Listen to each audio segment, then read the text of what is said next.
ഒരാഴ്ചക്കാലം നടന്ന സംഭവ വികാസങ്ങളുമായി വാരാന്ത്യ കാഴ്ച. ഏവർക്കും സ്വാഗതം.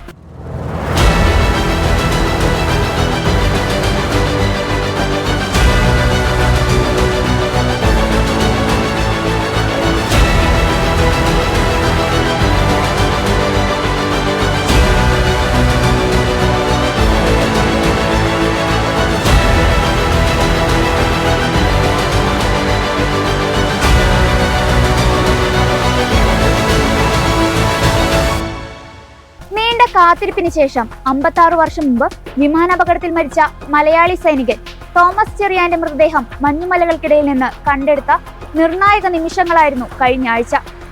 1965-ലാണ് തോമസ് ചെറിയാൻ സേനയിൽ ചേർന്നത്. ചണ്ഡീഗഡിൽ നിന്ന് ലേ ലഡാക്കിലേക്ക് സൈനികരുമായി പോയ വിമാനം 1968 ഫെബ്രുവരി 7-നാണ് അപകടത്തിൽപ്പെട്ട് മഞ്ഞുമലയിൽ കാണാതായത്.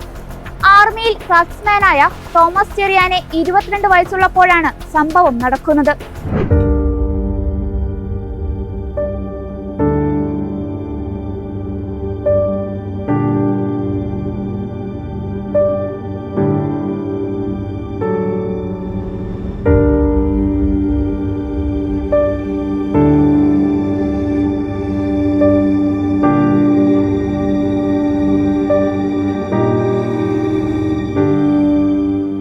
വിമാനാപകടത്തിൽ മരിച്ച മലയാളി സൈനികൻ തോമസ് ചെറിയാന്റെ സംസ്കാരം ഇലന്തൂർ കാരൂർ സെന്റ് പീറ്റേഴ്സ് പള്ളിയിൽ നടന്നു. പൂർണ്ണ ഔദ്യോഗിക ബഹുമതികളോടെയായിരുന്നു സംസ്കാരം നടന്നത്. പള്ളിയിലെ ചടങ്ങുകൾ പൂർത്തിയാക്കിയതിനു ശേഷം സൈന്യം ബഹുമതികൾ അർപ്പിച്ചു. രാഹുൽ ഗാന്ധിയുടെ അനുശോചന സന്ദേശവും ചടങ്ങിൽ വായിച്ചിരുന്നു. പാങ്ങോട് സൈനിക ക്യാമ്പിലെ മോർച്ചറിയിൽ സൂക്ഷിച്ച മൃതദേഹം സൈനിക അകമ്പടിയോടെയാണ് പത്തനംതിട്ട ഇലന്തൂരിലെ കുടുംബ വീട്ടിലെത്തിച്ചത്. പൊതുദർശനത്തിനും വീട്ടിലെ ചടങ്ങുകൾക്കും ശേഷം വിലാപയാത്രയായാണ് ഇലന്തൂർ കാരൂർ സെന്റ് പീറ്റേഴ്സ് പള്ളിയിലെത്തിച്ചത്. പള്ളിയിലും പൊതുദർശനത്തിന് അവസരമൊരുക്കിയതിനു ശേഷമാണ് സംസ്കാരം നടത്തിയത്. വ്യാഴാഴ്ച ഉച്ചയ്ക്ക് 1:30-യോടെയാണ് വ്യോമസേന വിമാനത്തിൽ തോമസ് ചെറിയാന്റെ മൃതദേഹം തിരുവനന്തപുരത്ത് എത്തിച്ചത്. മൃതദേഹം ഏറ്റുവാങ്ങാൻ ബന്ധുക്കളും മുതിർന്ന സൈനിക ഉദ്യോഗസ്ഥരും മന്ത്രിമാരും തിരുവനന്തപുരത്ത് എത്തിയിരുന്നു. കേന്ദ്ര സഹമന്ത്രി സുരേഷ് ഗോപി, ആരോഗ്യമന്ത്രി വീണ ജോർജ്, പാങ്ങോട് സൈനിക ക്യാമ്പ് മേധാവി ബ്രിഗേഡിയർ MP സലീൽ, വ്യോമത്താവള station director captain TN Manikandan, സൈനിക ക്ഷേമ board director captain Sheeba Ravi തുടങ്ങിയവർ അന്ത്യാഭിവാദ്യം അർപ്പിച്ചിരുന്നു. സൈനികരുടെ ഗാർഡ് ഓഫ് ഓണറിന് ശേഷം മൃതദേഹം പാങ്ങോട് സൈനിക ക്യാമ്പിലെ ആശുപത്രി മോർച്ചറിയിലേക്ക് മാറ്റുകയാണ് ഉണ്ടായത്. മൃതദേഹം കണ്ടെത്തിയെന്ന വാർത്ത കേട്ടപ്പോൾ സന്തോഷവും ദുഃഖവുമുണ്ടെന്ന് പത്തനംതിട്ടയിലെ അദ്ദേഹത്തിന്റെ കുടുംബം പ്രതികരിച്ചു. അതെ, നമ്മളൊരു സൈനിക സേവനം ചെയ്ത ഒരാൾ, സാധാരണഗതിയിൽ പട്ടാളക്കാരൻ എന്നൊക്കെ പറഞ്ഞ് നമ്മൾ അവസാനിപ്പിക്കുമ്പോഴും ഈ രാജ്യത്തിന് ഒരു പൗരൻ സൈനികനാണെങ്കിൽ അദ്ദേഹം കൊടുത്ത സേവനങ്ങൾക്ക് ആ രാജ്യം വിലമതിക്കാനാകാത്ത മറ്റൊരു ഉപഹാരമാണ്. കാരണം ആ സൈനിക സേവനത്തിന് ശമ്പളമൊക്കെ കിട്ടിക്കാണും, പക്ഷേ അവരുടെ അധ്വാനം, അവർ ഈ രാജ്യത്തിൻ്റെ അതിർത്തി കാത്ത മനുഷ്യരാണ്.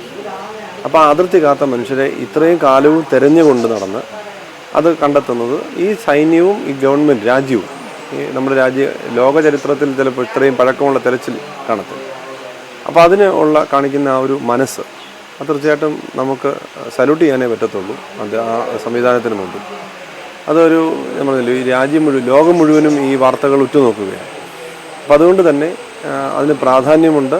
ഈ രാജ്യസേവനത്തിനെ സംബന്ധിച്ച് യൗവനക്കാരുടെ മുമ്പിലൊക്കെ ശരിക്കും ഞാൻ പലരുടെയും മനസ്സിൽ കേട്ടു, രാജ്യസേവനത്തിന് പോയാൽ അവരഭിമാനത്തോടെയാണ് പറയുന്നത്. രാജ്യസേവനം ചെയ്തവരൊക്കെ വളരെ ആത്മാഭിമാനത്തോടെ ഇതിനെ സ്വീകരിക്കുന്നു. അപ്പോൾ നാളെ ഇവരെല്ലാവരും വരുന്നുണ്ട്.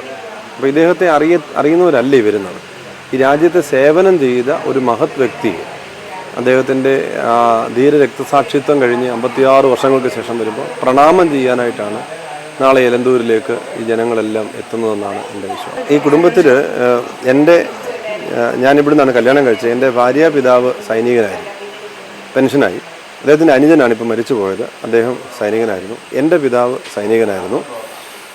ഈ കുടുംബത്തിലെ തന്നെ ഒരു പിതാവിൻ്റെ ജ്യേഷ്ഠന്മാർ കസിൻ്റെ ഒരു മകളെ കെട്ടിയേക്കുന്നത് ഒരു കേണലാണ്, കേണൽ പങ്കജ് എന്ന് പറയുന്ന ആളാണ്. അദ്ദേഹം ഇപ്പോൾ ബോഡി റിസീവ് ചെയ്യാൻ പോയിട്ടുണ്ട്. മറ്റൊരു ജ്യേഷ്ഠൻ്റെ മകൻ കേണൽ സഞ്ജു, അദ്ദേഹം നിലവിൽ ആർമി ഓഫീസറാണ്, കേണലാണ്. അദ്ദേഹമാണ് ഇപ്പോൾ ഇതിനുള്ള കാര്യങ്ങൾ വളരെ സ്പീഡപ്പ് ചെയ്യാനായിട്ട് എൻ്റെ പിന്നിൽ പ്രവർത്തിച്ച ഒരാൾ അദ്ദേഹമാണ്. ഇതിപ്പം റിസീവ് ചെയ്യാനായിട്ട് അദ്ദേഹം പോയിട്ടുണ്ട്. ഏതാണ്ട് 6-7 പേര് ഈ കുടുംബവുമായിട്ട് ബന്ധപ്പെട്ട അടുത്ത റിലേഷനിൽ തന്നെ സൈനിക സേവനം ചെയ്യുന്നത്. തീർച്ചയായിട്ടും അതൊരു വലിയ സന്തോഷമാണ്. കാരണം നമുക്കൊരിക്കലും കിട്ടില്ല എന്ന് വിചാരിക്കുന്ന ഒരു കാര്യം, നമ്മൾ കിട്ടില്ല എന്ന് കരുതി മറന്നു വെക്കാൻ ശ്രമിക്കുന്നൊരു കാര്യം അപ്രതീക്ഷിതമായി ലഭിക്കുന്നു എന്ന് പറയുന്നൊരവസ്ഥ, അതൊരു സമ്മിശ്ര വികാരമാണ് മനുഷ്യനുണ്ടാക്കുന്നത്. എല്ലാ മനുഷ്യനും, പ്രത്യേകിച്ച് ഈ കുടുംബത്തിലെ ഇദ്ദേഹത്തിൻ്റെ മാതാപിതാക്കന്മാർ അവസാന കാലത്ത് ഞാൻ മനസ്സിലാക്കുന്നത് ഞങ്ങളുടെ മകനെ കണ്ടിട്ടില്ല, എവിടെയെന്നറിയില്ല, ആ ഒരു സങ്കടത്തോടെയാണ് കടന്നു പോകുന്നത്. രണ്ട്, ഒരു മനുഷ്യനെ സംബന്ധിച്ച് ഏത് മതത്തിലും അവൻ്റെ അന്ത്യകർമ്മം ചെയ്യുക എന്ന് പറയുന്ന ഒരു കാര്യമാണ്. അത് നമുക്കിതുവരെ ചെയ്യാൻ സാധിച്ചിട്ടില്ല. അത് രണ്ടാമത്തെ കാര്യം. അപ്പോൾ ഈ രണ്ട് കാര്യങ്ങളും ശരിക്കും പൂർത്തീകരിക്കുന്നു എന്ന് പറയുന്ന ഒരു വലിയ കാര്യമാണ്. അപ്പോൾ അതിന് ശരിക്കും കടപ്പെട്ടിരിക്കുന്നത് ഇന്ത്യൻ ആർമിയോട്. 56 വർഷങ്ങൾക്ക് ശേഷവും ഈ തെരച്ചിൽ തുടരുന്നു, അത് കണ്ടെടുക്കുന്നു, അത് തിരികെ വീട്ടിലെത്തിക്കാനുള്ള ക്രമീകരണങ്ങൾ ചെയ്യും. അതൊരു സാധാരണ മനുഷ്യനോ ഒരു പറ്റ സമൂഹത്തിനോ ചെയ്യാൻ കഴിയുന്ന കാര്യമല്ല. കാരണം 18,000 അടി മഞ്ഞുമലയിലാണ് ഇത് കിടക്കുന്നത്. രാവിലെ പലരും പറഞ്ഞതനുസരിച്ച് അവിടെ നടന്നു കയറാൻ പോലും പറ്റത്തില്ല. അങ്ങനെ സാഹചര്യങ്ങളാണ് ഇതെല്ലാം ചെയ്തുകൊണ്ടിരിക്കുന്നത്. അപ്പോൾ അതുകൊണ്ട് അതൊരു വലിയ ഭാഗ്യവും വലിയ ആശ്വാസവും വലിയ സന്തോഷവും നൽകുന്ന ഒരു കാര്യമാണ്. പ്രത്യേകിച്ച് ഈ ഒരു കർമ്മം ഇദ്ദേഹത്തിന് നമുക്ക് ചെയ്ത് അദ്ദേഹത്തിൻ്റെ ഭൗതികമായ തലത്തിൽ നമുക്ക് ചെയ്യാൻ കഴിയുന്ന എല്ലാ കാര്യങ്ങളും കർമ്മങ്ങളും ചെയ്യാൻ പറ്റുന്നു എന്നുള്ളതൊരു വലിയ അനുഗ്രഹമായിട്ടാണ് കരുതുന്നത്. പ്രധാനമന്ത്രി നരേന്ദ്രമോദിക്കു വേണ്ടി Goa governor advocate PS Sreedharan Pillai Thomas ചെറിയാന്റെ ഛായാചിത്രത്തിനു മുന്നിൽ പുഷ്പചക്രം സമർപ്പിച്ചിരുന്നു. ഇന്ത്യയിലെ തന്നെ ഏറ്റവും ദൈർഘ്യമേറിയ തെരച്ചിലിലൂടെയാണ് 1968 നടന്ന സൈനിക വിമാനാപകടത്തിൽ മരിച്ച സൈനികനായിരുന്ന തോമസ് ചെറിയാൻ അടക്കമുള്ളവരുടെ മൃതദേഹം കണ്ടെത്താനായതെന്ന് ഗോവ ഗവർണർ PS ശ്രീധരൻപിള്ള പറഞ്ഞു. പ്രധാനമന്ത്രി തോമസ് ചെറിയാന്റെയും ഇതേ അപകടത്തിൽ കാണാതായ തോമസ് ചെറിയാന്റെ കസിൻ തോമസിന്റെയും കുടുംബാംഗങ്ങളെ അനുശോചനം അറിയിക്കാൻ തന്നെ ചുമതലപ്പെടുത്തിയിട്ടുണ്ടെന്നും അദ്ദേഹം അറിയിച്ചു. പ്രധാനമന്ത്രി വിളിച്ചറിയിച്ചനുസരിച്ച് രാജ്യത്തിൻ്റെ ഉദ്യോഗചാരം ഇവിടെ എത്തിച്ചേരാൻ അദ്ദേഹം നിർദ്ദേശിച്ചിട്ടുണ്ട്. അതനുസരിച്ചാണ് ബഹുമാനപ്പെട്ട നരേന്ദ്രമോദിജി പ്രൈം മിനിസ്റ്റർ പുഷ്പചക്രം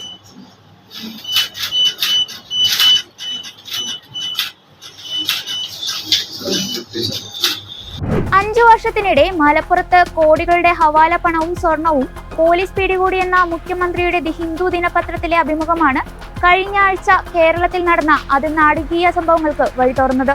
അജിത് കുമാറിനും മുഖ്യമന്ത്രിയുടെ പൊളിറ്റിക്കൽ സെക്രട്ടറിക്കുമെതിരെ കടുത്ത ആരോപണങ്ങൾ ഉന്നയിച്ചു തുടങ്ങിയ നിലമ്പൂർ MLA PV അൻവർ പിന്നീട് മുഖ്യമന്ത്രിയെയും ലക്ഷ്യം വെച്ചു. അതുമൂലം ഇടതുമുന്നണിയിൽ നിന്നും പുറത്തായി. ഇപ്പോൾ ഇതാ പുതിയ രാഷ്ട്രീയ പാർട്ടി രൂപീകരിക്കാൻ ഒരുങ്ങുകയാണ്. തന്റെ പുതിയ പാർട്ടിയുടെ പേര് ഞായറാഴ്ച പ്രഖ്യാപിക്കുമെന്ന് PV അൻവർ MLA അറിയിച്ചു. പാർട്ടി രൂപീകരണത്തിന് MLA സ്ഥാനം തടസ്സമാകുമെങ്കിൽ രാജിവെക്കുമെന്നും പുതിയ പാർട്ടിയുടെ നയം ഞായറാഴ്ച ജനങ്ങളുമായി പങ്കുവെക്കുമെന്നും അദ്ദേഹം അറിയിച്ചു. നമ്മൾ ഈ പാർട്ടിയെ കൊണ്ട് എന്ത് ഉദ്ദേശിക്കുന്നു എന്നുള്ള അതിൻ്റെ പൊതുവായിട്ടുള്ള നമ്മുടെ ഒരു പൊളിറ്റിക്കൽ നമ്മളൊരു സ്ട്രാറ്റജി പബ്ലിക്കുമായി നമ്മൾ അത് ഡിസ്കസ് ചെയ്യും. അതിൽ ജനങ്ങളിലേക്ക് നമ്മളത് വിടും. അതിനുശേഷം ജനങ്ങൾക്ക് നമ്മുടെ ആ പൊളിറ്റിക്കൽ സ്ട്രാറ്റജിയിൽ മറ്റ് അഭിപ്രായങ്ങളുണ്ടെങ്കിൽ ആ അഭിപ്രായം നമ്മൾ പരിഗണിക്കും. തിരുത്തേണ്ടതുണ്ടെങ്കിൽ എന്തെങ്കിലും തിരുത്തും. അങ്ങനെ ഒരു പൊതുജനാഭിപ്രായത്തിൻ്റെ ഭാഗമായിട്ടായിരിക്കും പാർട്ടിയുടെ ഫൈനൽ പൊളിറ്റിക്കൽ സ്ട്രാറ്റജി നമ്മൾ തീരുമാനിക്കുകയും അത് ഡിക്ലെയർ ചെയ്യുകയും അത് സീൽ ചെയ്യുകയും ചെയ്യാം. മഞ്ചേരി ജസീല ജംഗ്ഷനിൽ അത് ഈ ഒരു അവസരം ഉപയോഗപ്പെടുത്തുകയാണ് കേരളത്തിലെ എല്ലാ നല്ലവരുടെ മനുഷ്യരും.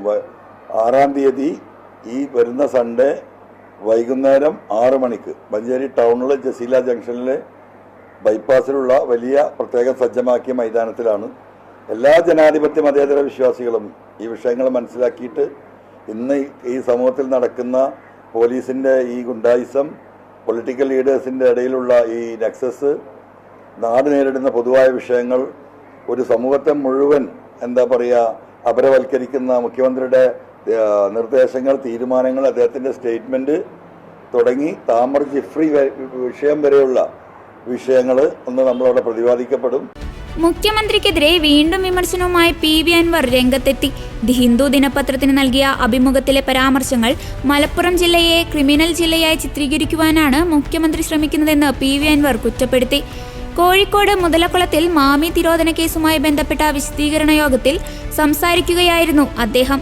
മാമിയുടെ തിരോധാനവുമായി ബന്ധപ്പെട്ട കേസിൽ നിലവിലെ അന്വേഷണം വെറുതെയാണെന്നും അദ്ദേഹം പറഞ്ഞു. കേസിൽ ഫലപ്രദമായ അന്വേഷണത്തിനായി മുഖ്യമന്ത്രിക്കും ADGPക്കും കത്ത് നൽകിയിരുന്നു. എന്നാൽ ഫലമുണ്ടായില്ലെന്നും കേസിലെ അന്വേഷണ ഉദ്യോഗസ്ഥനെ മാറ്റിയത് കേസ് അട്ടിമറിക്കുവാനാണെന്നും PV അൻവർ ആരോപിച്ചു. ഈ നാട്ടിൽ ജീവിക്കാൻ കഴിയും എന്ന് നിങ്ങൾ വിചാരിക്കണ്ട. നിങ്ങളെ വിചാരം നമ്മളൊരു കുറ്റം ചെയ്യണില്ലല്ലോ, ഞാൻ വളരെ സുഖമായി ജീവിക്കല്ലേ, നമ്മൾ നിയമം നടപ്പിലാക്കി നിയമത്തിന് വിധേയമായി ജീവിക്കുന്നു എന്നൊക്കെ നിങ്ങൾ വിചാരിച്ചിട്ട് ഒരു കാര്യമില്ല. ഇപ്പൊ ഈ MDMA കേസുമായി ബന്ധപ്പെട്ട് നമ്മൾ പരിശോധിച്ച് നോക്കുമ്പോൾ 100-ലേറെ ചെറുപ്പക്കാരാണ് കള്ളക്കേസിൽ കുടുക്കിയിരിക്കുന്നത്. ഒരു ബന്ധവുമില്ല. ഒന്ന് മണത്ത് നോക്കുന്ന ബന്ധമെങ്കിലും വേണ്ടേ? പോലീസിലെ ഒരു സംഘമാണ് ഈ കച്ചവടം നടത്തുന്നത്.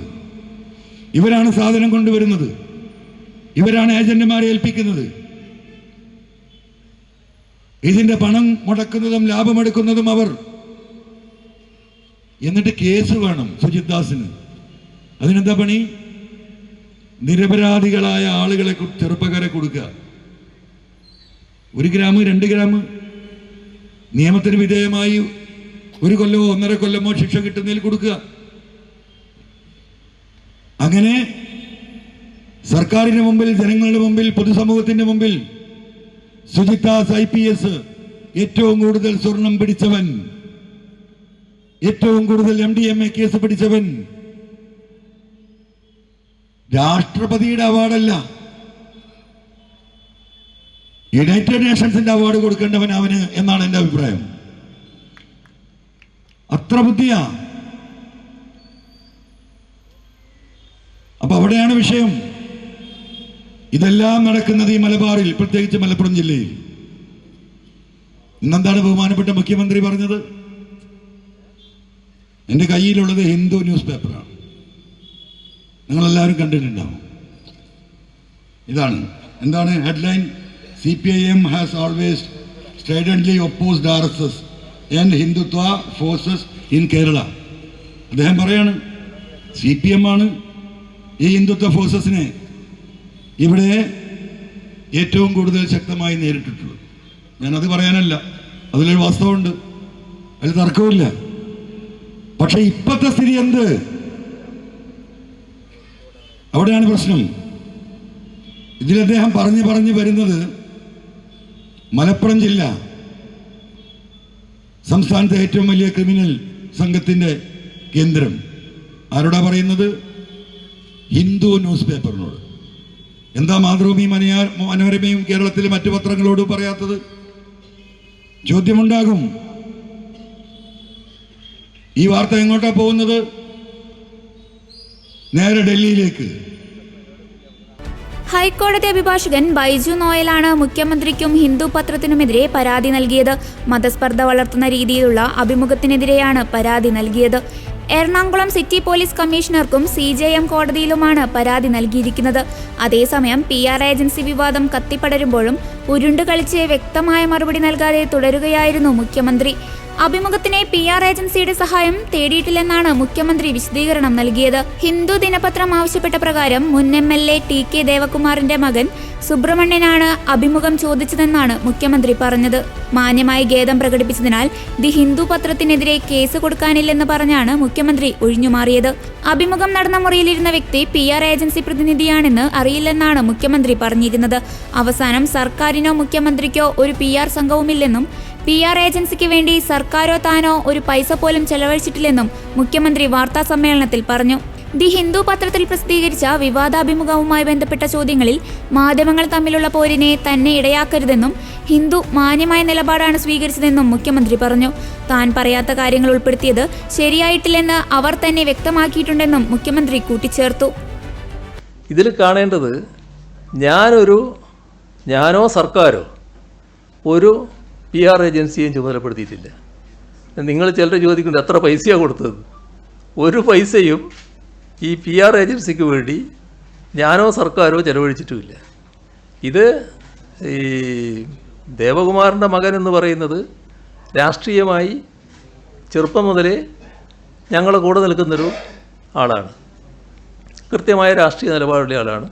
പിന്നെ ദേവകുമാറും നമ്മളൊക്കെ ബന്ധം എല്ലാവർക്കും അറിയാമല്ലോ. അപ്പോൾ അതിൻ്റെ ഭാഗമായി അയാളിങ്ങനെ പറഞ്ഞപ്പോൾ ഒരു ഇൻ്റർവ്യൂ ആകാമെന്ന് സമ്മതിച്ചു എന്നുള്ളത് മാത്രമേ ഉള്ളൂ. അതിൻ്റെ ഒരു അയാളെ നയിച്ചിട്ടുണ്ടാകുക അത് ആ രാഷ്ട്രീയ നിലപാടിൻ്റെ ഭാഗമായിട്ട് തന്നെയാണ്. മറ്റു കാര്യങ്ങൾ അവർ തമ്മിൽ തീരുമാനിക്കേണ്ടത് എനിക്കറിയില്ല.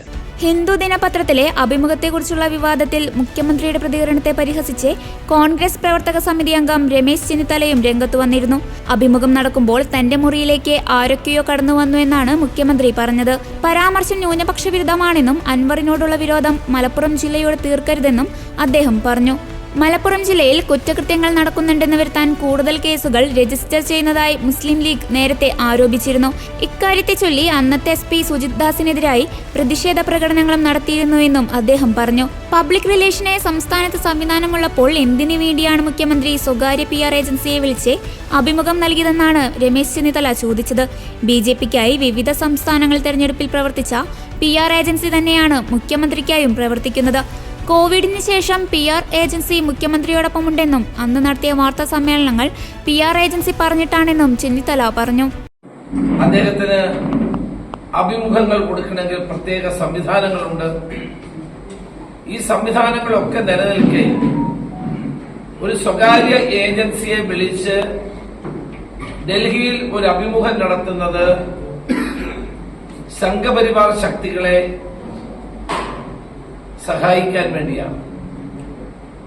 ഇത്രയും കാലം മലപ്പുറം ജില്ലയെ പറ്റിയും മലപ്പുറം ജില്ലയിലെ ജനങ്ങളെ സംബന്ധിച്ചും സംഘപരിവാർ പറഞ്ഞുകൊണ്ടിരിക്കുന്ന കാര്യങ്ങളാണ് മുഖ്യമന്ത്രി ഏറ്റുപറഞ്ഞത്. നമ്മുടെ വിമാനത്താവളങ്ങളിൽ സ്വർണ്ണക്കള്ളക്കടത്ത് നടക്കുന്നത് പുതിയ കാര്യമല്ല. ഇന്ത്യയിലെ എല്ലാ വിമാനത്താവളങ്ങളിലും നടക്കാറുണ്ട്. ഈ യെല്ലോ മെറ്റലിന് വലിയ പ്രിയമുള്ളത് കൊണ്ട് വിദേശ രാജ്യങ്ങളിൽ നിന്ന് ആളുകൾ സ്വർണം കള്ളക്കടത്താറുണ്ട്. അത് നിയന്ത്രിക്കാൻ ബാധ്യസ്ഥമായ മുഖ്യമന്ത്രിയാണ് ഇവിടെ. അത് നിയന്ത്രിക്കാതെ ഇത് കരിപ്പൂരിലാണ് ഏറ്റവും കൂടുതൽ സ്വർണ്ണ കള്ളക്കടത്ത് നടക്കുന്നത് എന്ന് പറയുകയും ഹവാല പണം ഏറ്റവും കൂടുതൽ പിടിക്കുന്നത് മലപ്പുറം ജില്ലയിലാണെന്ന് പറയുകയും ആ ജില്ലയെയും ആ ജില്ലയിലെ ജനങ്ങളെയും അപമാനിക്കുന്ന രീതിയിൽ പത്രസമ്മേളനം നടത്തിയത് മുഖ്യമന്ത്രിയാണ്. ആ പത്രസമ്മേളനം നടത്തിയ അതേ കാര്യമാണ് ഈ ഏജൻസിക്ക് നൽകിയ അഭിമുഖത്തിനുമുള്ളത്. അപ്പൊ അദ്ദേഹം പറയാത്ത കാര്യമല്ല ആ ഏജൻസി പറഞ്ഞത്. ഏജൻസി പറഞ്ഞത് അദ്ദേഹം പറഞ്ഞ കാര്യം തന്നെയാണ്. അപ്പോൾ സംഘപരിവാർ ശക്തികളുടെ നാവായി കേരളത്തിന്റെ മുഖ്യമന്ത്രി മാറുന്നത് ശരിയാണോ? ഇന്ന് തന്നെ മറ്റൊരു വാർത്ത പുറത്തു വന്നിരിക്കുന്നു. ADGP RSS നേതാവ് മൻസൻ തില്ലങ്കേരിയുമായി കൂട്ടിക്കാഴ്ച നടത്തിയിരിക്കുന്നു. ADGP ലോ ആൻഡ് ഓർഡറിന്റെ ജോലി ഇതാണോ? RSS നേതാക്കന്മാരുമായി കൂടിക്കാഴ്ച നടത്തുകയാണോ? ആ ADGP ലോ ആൻഡ് ഓർഡറിനെ മുഖ്യമന്ത്രി പൂർണ്ണമായി സംരക്ഷിക്കുകയും ചെയ്യുന്നു. മുഖ്യമന്ത്രിയുടെ സ്വരം സംഘപരിവാറിന്റെ സ്വരമായി മാറുന്നു. അപ്പോൾ കേരളത്തിൽ കോൺഗ്രസിനെയും UDF-നെയും തകർക്കാൻ BJPയുമായി രഹസ്യവും പരസ്യവുമായ കൂട്ടുകെട്ടാണ് ഇപ്പോൾ CPM നടത്തിക്കൊണ്ടിരിക്കുന്നത്.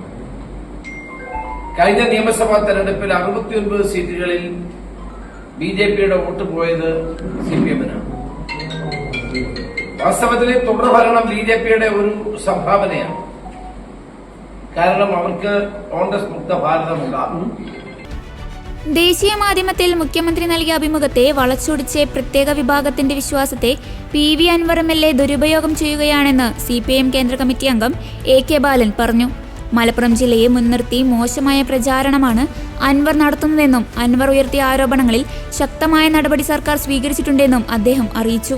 പക്ഷേ അൻവർ അന്വേഷണത്തോട് സഹകരിക്കുന്നില്ലെന്നും ഉന്നയിച്ച ആരോപണങ്ങൾ തിരിച്ചടിക്കുമെന്ന ഭയമാവാം ഇതിന് പിന്നിലെന്നും AK ബാലൻ പറഞ്ഞു.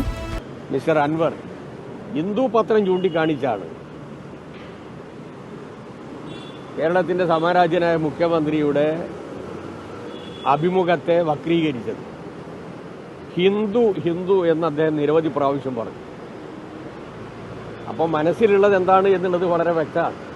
അത് ഹിന്ദുവായി എന്തെങ്കിലും ഒരു ബന്ധമുള്ള പത്രമല്ലത്. ഹിന്ദുക്കളുമായി ഹിന്ദുത്വമായി ശക്തമായ വിയോജിപ്പുള്ളൊരു പത്രമാണ്. ആ പത്രത്തിൽ നൽകിയ ഒരു ഇന്റർവ്യൂവിനെ വക്രീകരിച്ചുകൊണ്ട് ഒരു പ്രത്യേക വിഭാഗത്തിൻ്റെ വിശ്വാസ്യതയെ ദുരുപയോഗിച്ച് ഒരു ജില്ലയിൽ ഒരു പ്രത്യേക വിഭാഗമാണ് ഭൂരിപക്ഷമുള്ളത് എന്നുള്ളത് കൊണ്ട് ആ ജില്ലയെ ഉപയോഗപ്പെടുത്തിക്കൊണ്ടുള്ള വൃത്തികെട്ട പ്രചരണം അത് ഈ കേരളത്തിലെ ജനത തിരിച്ചറിയുമെന്ന കാര്യത്തിൽ ഞങ്ങൾക്ക് യാതൊരു സംശയവുമില്ല. ഇതൊക്കെ അവസാനിപ്പിക്കുന്നതാണ് നല്ലത്. അതുകൊണ്ടാണ് ഇന്നലെ ഞാൻ ഡൽഹിയിൽ പത്രക്കാരെയും ദൃശ്യമാധ്യമക്കാരെയും കണ്ട സമയത്ത് പറഞ്ഞത്, ഇത് തീക്കൊണ്ട് തലചൊറിയലാണ്. ആരെങ്കിലും ഇതുമായി സഹകരിക്കുമെന്ന് ഞങ്ങൾക്ക് വിശ്വാസമില്ല. അദ്ദേഹം ഉയർത്തിക്കൊണ്ടുവന്ന എല്ലാ പ്രശ്നങ്ങളിലും ശക്തമായിട്ടുള്ള നിലപാടാണ് ഗവൺമെൻറ് സ്വീകരിച്ചതും 4 പ്രധാനപ്പെട്ട ആരോപണങ്ങളുമായി ബന്ധപ്പെട്ടുകൊണ്ട് 2 തലത്തിലുള്ള അന്വേഷണം, ഒന്ന് വിജിലൻസ് DGP, മറ്റൊന്ന് DGP അന്വേഷിക്കുകയാണ്. അതിൻ്റെ ഭാഗമായി ഒരു SP-യെ സസ്പെൻഡ് ചെയ്തു. പ്രൈമാ ഫേസി അദ്ദേഹം പറഞ്ഞതിൽ വസ്തുതയുണ്ട് എന്നതിൻ്റെ അടിസ്ഥാനത്തിലാണ് ചെയ്തത്. ഇനി ഒരാഴ്ചക്കുള്ളിൽ മറ്റൊരു റിപ്പോർട്ട് കൂടി വരാൻ പോവുകയാണ്. അത് ADGPക്കെതിരായിട്ടുള്ളതാണ്. ആ റിപ്പോർട്ട് വന്നു കഴിഞ്ഞാൽ അദ്ദേഹത്തിൻ്റെ ഉന്നയിച്ച ആരോപണങ്ങളിൽ എന്തെങ്കിലും വസ്തുതകളുണ്ടെങ്കിൽ ശക്തമായ നിലപാട് ഗവൺമെൻറ് സ്വീകരിക്കും. ഒരാഴ്ച പോലും അദ്ദേഹത്തിന് കാത്തിരിക്കാൻ കഴിയുന്നില്ല. അതിൻ്റെ അർത്ഥം അദ്ദേഹം കൊണ്ടുവന്ന ആരോപണങ്ങളിൽ എന്തെങ്കിലും തെളിഞ്ഞാൽ അത് അദ്ദേഹത്തിന് തിരിച്ചു കുത്തും, ബൂമറേങ് ആകും എന്ന് അദ്ദേഹം മുൻകൂട്ടി കണ്ടിട്ടുണ്ടോ എന്നുള്ളത് അറിയില്ല. അദ്ദേഹം ഉയർത്തിക്കൊണ്ടുവന്ന ഒരാരോപണങ്ങളിൽ നിന്നും പിന്തിരിയുന്ന പ്രശ്നം ഗവൺമെൻറ്റിനില്ല. ശക്തമായ അന്വേഷണം നടത്തും, അതുമായി സഹകരിക്കണം. ഇപ്പം അദ്ദേഹം പറയുന്നത് ഞാൻ സഹകരിക്കില്ല എന്നുള്ളതാണ്. അപ്പം എന്താ മനസ്സിലുള്ളത് എന്നുള്ളത് അറിയില്ല. പശ്ചിമേഷ്യ വീണ്ടും ഒരു യുദ്ധഭൂമിയായി മാറുന്ന കാഴ്ചയാണ് ലോകം ഈ ആഴ്ച കണ്ടത്. ഏറെ നാളായുള്ള സംഘർഷത്തിന് പിന്നാലെ ഇപ്പോൾ ലെബനനിലേക്കും യുദ്ധം പടർന്നിരിക്കുന്നു. ഇസ്രായേലിനെ പിന്തുണച്ച് സഖ്യകക്ഷിയായ അമേരിക്കയും ലെബനനെ പിന്തുണയുമായി മിസൈൽ ആക്രമണവുമായി ഇറാനും രംഗത്തു വന്നു. ഇതോടെ അമേരിക്കയ്ക്കും ഇസ്രായേലിനുമെതിരെ ആഞ്ഞടിച്ച് ഇറാന്റെ പരമോന്നത നേതാവ് ആയത്തുല്ല അലി ഖമേനി. അമേരിക്ക പേപ്പട്ടിയെന്നും ഇസ്രായേൽ രക്തരക്ഷസെന്നും അദ്ദേഹം വിമർശിച്ചിരുന്നു.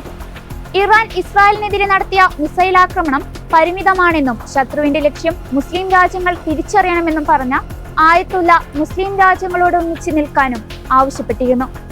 5 വർഷങ്ങൾക്ക് ശേഷം ഖമേനി നേതൃത്വം നൽകിയ വെള്ളിയാഴ്ച സംസ്കാരത്തിലായിരുന്നു ഈ പരാമർശങ്ങൾ ഉണ്ടായത്. രാജ്യങ്ങളെ വർഗീയ ശത്രുവാക്കി ഭിന്നിപ്പിക്കുന്ന പ്രസ്താവനകൾ നാൾക്കുനാൾ ഉയരുന്നതോടെ ഇസ്രായേൽ ഇറാൻ യുദ്ധം കൂടുതൽ ശക്തമാവുമെന്ന ഭീതിയിലാണ് സമീപ രാജ്യങ്ങൾ. ടെഹ്റാനിലെ പള്ളിയിൽ വെച്ചാണ് ആയത്തുല്ല ജനത്തെ അഭിസംബോധന ചെയ്ത് സംസാരിച്ചത്. കഴിഞ്ഞ വർഷം ഒക്ടോബർ 7-ന് ഹമാസ് ഇസ്രായേലിലേക്ക് നടത്തിയ ആക്രമണത്തിൽ 1200 പേർ കൊല്ലപ്പെട്ടതിനെ തുടർന്ന് മധ്യേഷ്യയിലാകെ സംഘർഷം ഉടലെടുത്തിരുന്നു. ഈ സംഭവത്തിന് 1 വർഷം തികയാൻ നിൽക്കെയാണ് ഇറാന്റെ പരമോന്നത നേതാവിന്റെ വിവാദ പരാമർശങ്ങൾ. ഇറാൻ സന്ദർശന വേളയിൽ ജൂലൈ 31-ന് ടെഹ്റാനിൽ ഹനിയെ താമസിച്ചിരുന്ന കെട്ടിടത്തിന് നേരെയാണ് ആക്രമണം ഉണ്ടായത്. ഏതാണ്ട് 2 മാസത്തിനു ശേഷം തെക്കൻ ബെയ്റൂട്ടിൽ ഇസ്രായേൽ നടത്തിയ വ്യോമാക്രമണത്തിലാണ് ഹസൻ നസ്രള്ള കൊല്ലപ്പെട്ടത്. 32 വർഷമായി ഹിസ്ബുള്ളയുടെ മേധാവിയായിരുന്നു ഹസൻ നസ്രള്ള. ഇതിനിടയിൽ ഇരു സംഘടനകളിലെയും ചെറുതും വലുതുമായ നിരവധി നേതാക്കളെ ഇസ്രായേൽ കൊലപ്പെടുത്തിയിരുന്നു. ഇസ്രായേൽ ഹിസ്ബുള്ള യുദ്ധം നാൾക്കുനാൾ വർദ്ധിച്ചു വരുന്ന സാഹചര്യത്തിൽ ഹിസ്ബുള്ളയുടെ രഹസ്യാന്വേഷണ വിഭാഗം ആസ്ഥാനത്തും ഇസ്രായേൽ വ്യോമാക്രമണം നടത്തിയിരുന്നു. ഇസ്രായേലിനെതിരെ ആഹ്വാനവുമായി ഇറാൻ പരമോന്നത നേതാവ് ആയത്തുല്ല അലി ഖമേനിയും രംഗത്തെത്തിയിരുന്നു. ഇസ്രായേലിനെതിരായ മിസൈൽ ആക്രമണം പൊതുസേവനമെന്നാണ് ഖമേനി വിശേഷിപ്പിച്ചത്. 4 ദിവസത്തിനിടെ നേതാക്കൾ ഉൾപ്പെടെ ഹിസ്ബുള്ളയുടെ 250 തീവ്രവാദികളെ വധിച്ചതായി ഇസ്രായേൽ സൈന്യം അറിയിച്ചിരുന്നു. 5 ബറ്റാലിയൻ കമാൻഡർമാരെയും 10 കമ്പനി കമാൻഡർമാരെയും 6 പ്ലാറ്റൂൺ കമാൻഡർമാരെയും വധിച്ചതായും സൈന്യം വ്യക്തമാക്കി. ഹിസ്ബുള്ള നേതാവ് മുഹമ്മദ് റാഷിദ് സഖാഫിയെ കഴിഞ്ഞ ദിവസം വധിച്ചതായി ഇസ്രായേൽ സൈന്യം പറഞ്ഞു. ബെയ്റൂട്ടിൽ നടത്തിയ ആക്രമണത്തിലാണ് മുഹമ്മദ് റാഷിദ് സഖാഫിയെ വധിച്ചത്. 2000 മുതൽ ഹിസ്ബുള്ളയുടെ ടെലികമ്മ്യൂണിക്കേഷൻ വിഭാഗത്തിന്റെ മേധാവിയായിരുന്നു മുഹമ്മദ് റാഷിദ്. അതേസമയം ഇറാന്റെ ആണവ കേന്ദ്രങ്ങളിൽ ആക്രമണം നടത്താൻ ഇസ്രായേൽ തുനിഞ്ഞാൽ പിന്തുണയ്ക്കില്ലെന്ന് US പ്രസിഡന്റ് ജോ ബൈഡൻ അറിയിച്ചിരുന്നു. എന്നാൽ സ്വയം പ്രതിരോധിക്കാനുള്ള ഇസ്രായേലിന്റെ അവകാശത്തെ പിന്തുണയ്ക്കുന്നുവെന്നും ഇറാന്റെ ആക്രമണത്തിന് മറുപടി നൽകണമെന്നും ബൈഡൻ കൂട്ടിച്ചേർത്തു. ഇറാനെതിരെ G7 രാജ്യങ്ങളുടെ ഉപരോധം ഉടൻ പ്രഖ്യാപിക്കുമെന്നാണ് ലഭ്യമാകുന്ന വിവരങ്ങൾ. I call the meeting of the G7 today. We're working on a joint statement that all of us agree on, from Japan to France to Germany to etc. And what we're doing in that regard is we're making it clear that there are things that have to be done. And it's obviously Iran has gone way out of, is way off court. We're going to put together a joint statement. Hasn't been done yet. It'll be done before too long, probably by the time we land.